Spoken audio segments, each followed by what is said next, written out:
Hey, Rick Salmon here. Yesterday, I was in Croton-on-Hudson, New York. Today, I'm in Nations Photo Lab in Maryland with my friend Ashley Reeder. Ashley, how you doing? I'm doing great, Rick. How are you? Well, I'm great because this is amazing. Yesterday, in the morning, I uploaded my pictures to your site. I come down here, and you have these pictures and this beautiful enlargement back here.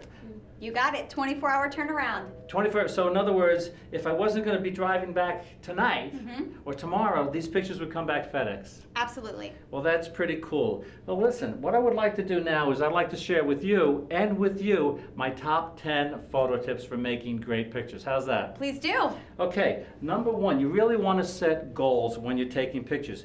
Notice in this picture how the hooves are all off the ground. This was my goal. I wanted to get that shot. So I knew I had to use the focus tracking mode on my camera. I had to use the rapid frame advance, and I had to shoot at a shutter speed of 1,000th of a second.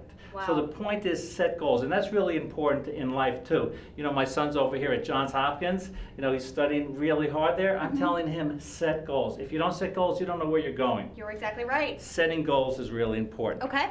When it comes to people photography, this is in Mongolia, by the way. This is in Cambodia. When it comes to people photography, the most important thing to remember is this, that the camera looks both ways. In picturing the subject, you're also picturing a part of yourself. So in other words, the mood, the energy, the feeling, the emotion that you project when you're taking a picture, it's reflected in the subject.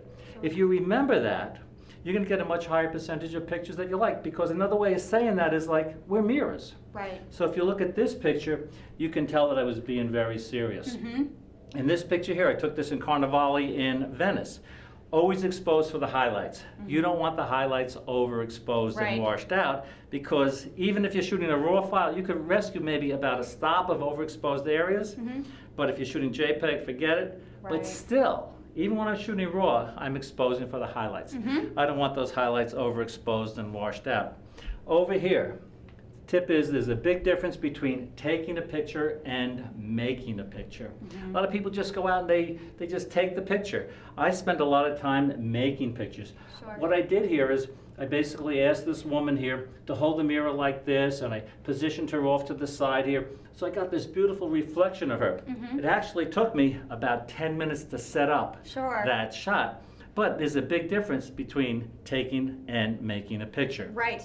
Now, you said this is one of your favorite shots. This is my absolute favorite of all time. Tell me about this one. Well, why do you like that shot?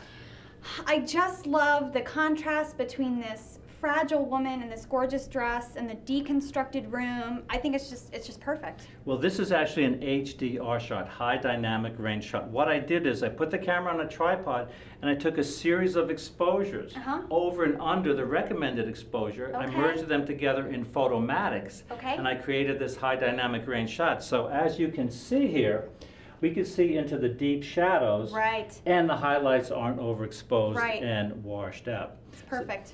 Well, thank you. You know what? I'll sign that for you before I leave. Please do. Another tip, dead center is deadly. I photographed this cute little girl in Panama. Notice how she's off center. When you place the subject off center, what happens is that the eye goes around the scene and it's looking for what else is happening in the scene. So dead center is deadly. Another tip is when you're photographing a person, you want to watch the hands. The hands are really important. So you want to make sure they look flattering and they don't look fake. Also, when you're looking through the viewfinder, a lot of amateurs make this mistake in the beginning. They don't look at the bottom, and it's part of the hands are cropped off. So before you shoot, what you want to do is you want to look all around the frame. And if you're cropping a picture, you want to do that too. I took this picture in Bhutan. Beautiful, soft, even lighting. And so natural. Well, she was, you know, she asked me actually after the shoot through the guide, why did he pick me? Because I'm walking through this village, there's hundreds and hundreds of people in there. And I fell in love with her face. And I feel, for me, to get a good picture, I have to fall in love with the subject photographically. And I tell people, photograph what you love. You know, if I had an assignment to photograph bulldozers, you know. Not so much. Or maybe lab processing equipment, I don't think I could really, well, I might be able to do a good job, but if you photograph what you love, your passion, you're going to get good pictures. Comes through, Catch light is really important in the eyes. So when I'm taking a picture, I'm carrying a reflector with me that I could, you know, reflect the light into the eyes, or I'm using a flash, Or I'll position the subject, like if you look up at the light here, we have this nice catch light in your eye. So I'm looking for that catch light. If the eyes aren't in focus, if they're not well lit, I feel I've missed the shot. Right. Now this picture is one of my favorite sunset pictures. Tip here is you snooze, you lose. You have to get up early in the morning. You have to Right. stay out late to capture that beautiful golden light Right. that we call in professional photography the golden hours. You also see shadows in here. Right. We see the world in 3 dimensions, height, width, and depth. Our cameras only see 2, height and width. Right. So part of our job is to try to create a sense of depth and dimension in our pictures. We can do that by adding shadows. Right. That's another way, another reason to get up early in the morning. And this picture, basically, it really encompasses a lot of these things. Basically, seeing the light, exposing for the highlight. We have the shadows off-center. This picture was taken in Rajasthan, India.